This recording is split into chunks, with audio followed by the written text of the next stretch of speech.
Allahın işləyən adamdan xoşu gəlir. Dayanmadan aktiv fəaliyyət edən insanlardan xoşu gəlir. Amma bunların mənası o deyil ki, son məqsədin o işin nəticəsi olaraq nəsə qazanmaq olsun. İş ona görə gözəldir ki, səni inkişaf elətdirir, Allaha yaxınlaşdırır, Allahın xoşu gəlir. Deyilən evdən çıxanda ki, mən sənin üçün gedirəm işə. Qalan şey təfərrüatdır. Xırda məsələdir. Gələr ruzi, gəlməz, çox gələr, az gələr. Onda görün necə yaranır münasibət dünya ilə. Onda görün dünyadan nə qədər ləzzət ala bilirsiniz. Onda ləzzət daha çox olur, artır. Bir insan biznesdə uğur qazanmaq üçün iş adamlarına mən bunu tövsiyə edirəm ki, bir qədər özünüzü çəkin dünyanın qabağında. Bu yazılmamış qaydalarda, amma qaydadır.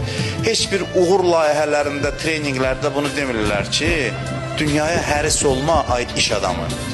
Biraz özünü çək, işi də hesab kitabla gör, görünən nəticə gəlir.